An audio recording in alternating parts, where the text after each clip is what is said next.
Yo, what up? It's Don. Sammy Lee here. We are the Soul Brothers, and I think I hear faintly in the background, I hear the chants of the Soul Squadron. Can you hear them? Yep, of course I can. Soul Brothers, Soul Brothers. You hear that shit? But we're going to continue with our Versus series. Our very famous Versus series. We're going to keep it moving, you know what I mean? And this is two kind of mid-lows, right? Two kind of point guard shoes, even though one isn't a point guard. I feel like that would be a good point guard shoe, but we're going to hop into it. This is the Nike Kyrie 2 versus the Nike KD9. Let's hop in on it.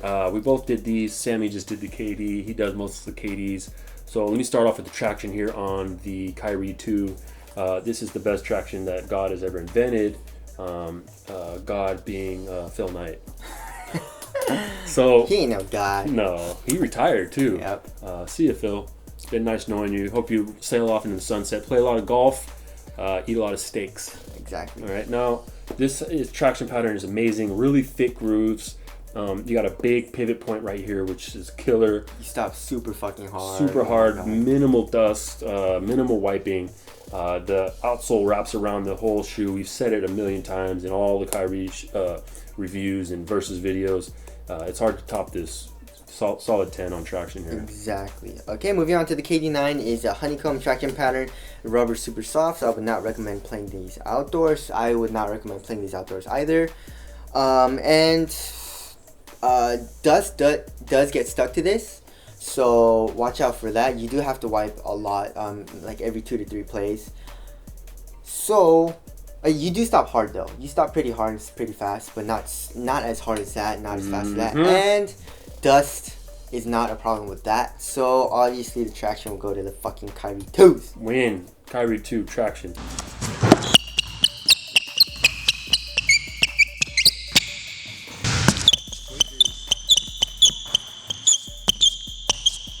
Okay. Now let's move on to the midsole. KD9. Okay. Now let's move on to the upper. KD9. Okay. Now moving on. Overall, it's a good shoe. Yeah. Which one would no? Let's touch a little bit on the midsole real quick. This is a Phylon midsole with a zoom unit somewhere in there. You can't really feel it. You get a good court feel. You get a lot of response. You get zero impact protection, and feel your teeth chattering when you walk. Exactly. So this one, the KD9 has a Phylon midsole on top of a zoom unit. It is 16 millimeters here and 10 millimeters in the forefoot, and it has an elevation. Yeah, heel to toe drop. Heel to toe drop. And the heel to toe transition is very nice. You can feel the zoom unit right here in the forefoot. It feels sexy as hell. And in the heel, it doesn't compress that much, but you can feel it in the middle of the heel. And I don't even know why I explained that, because the KD9 will kill the Kyrie 2 and cushion any full length zoom is the sexy time if implemented correctly. Yes. Okay, now moving on to the upper, that's obviously a win for the KD9 there. So, yeah, the Kyrie 2 is a hyperfuse kind of material, and it's mesh right here. It's exactly. Yeah. It's my exact words. The KD9 is a Flyknit. In the back is more of like a foam backed mesh, I think. Fused it's almost kind of, together. Yeah, it's kind of and then in the front is a Flyknit, and the Flyknit is super soft, super pliable, and you just can't beat this. This is a one booty. This is a tongue. Over fit? Yeah. Yeah. Just overall for the upper too, just so you know. Yeah, and there's a strap. And there's a strap. And there's a composite mesh back here that's somewhat nice. It's nice, yeah. Okay, which one would you take? Yeah, I don't even KD9 for materials. Just making sure. Okay, moving on to the fit. Yep. The fit is very nice for me in the Kyrie 2s. I especially like the strap because I can just take the strap off, put my foot in very easily because there's a tongue, and strap this on casually, and then just walk to the gym, and then when I need to tighten the laces, I tighten the laces. Yeah.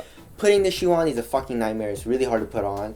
But once you have it on, the fit is nice. Go true to size. It does fit narrow, so if you have a wide foot for both of these, you should probably go up half a size. So fit, I would give it a tie, but I'm just telling you guys this is hard to put on. Support. Kyrie 2s. Kyrie 2s. Because the ankle, and then I feel like the Flyknit doesn't stretch that much, but it just feels like a little less supportive right here in the high wear areas while doing crossovers. Okay, lockdown. Tie. Yeah, they're both very good. No heel slippage, and the the forefoot is securely locked down. Ventilation. The KD9. The Kyrie 2 is actually pretty hot, and my foot does get very moist. Yeah. And since it gets moist, when I do crossovers, since the traction is so good, I stop super hard. I do get really bad blisters when I play these for a really long time. Yep. Okay, now durability. I would say Kyrie's. Yeah. A little bit, especially because the zoom unit, you can pop the zoom unit, so yeah. There you go. All right, aesthetics. KD9. Me too. Yeah, Kyrie 2s are still sick. Yeah.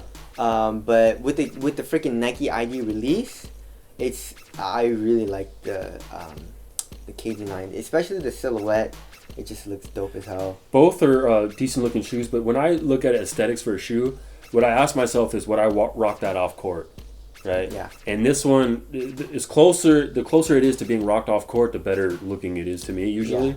And I would rock this off court even. Yep. So, but not this one. It's a little bit much for me personally. But okay, price wise. This is the $150. This one is the $120. I think it's $125. I'm not sure. Right. But yeah. Let's weigh these real quick. Oh yeah, let's weigh these. Fuck, I keep forgetting. This is a size 8. This is a 7.5. So there you go. The KD9 is the 11.53 ounces at size 8. 11.5. The Kyrie 2s are 12.8 at a 7.5. So the KD9 is significantly lighter, especially because even though it's a half size bigger. Right. You know, so there you go. It's only 1 ounce, but just feeling it in hand, you don't really notice a difference. But bulkiness wise, they're both not bulky either, so that's fine. And yeah, okay, so which one would I recommend? I would definitely recommend the KD9 over the Kyrie 2s. But one thing that kind of annoyed me is the traction, because it is prone to having dust get stuck to it. So I did miss the Kyrie 2 traction. Right. But other than that, this shoe is way better. The cushion's better. The materials are way better. I just wish this was a mid, but it's not. So there you go. So the Kyrie 2s are not bad though. I like playing in those, but I just rather take the KD9s. There it is. You heard it here. KD9 for the win. However, this is not a bad shoe.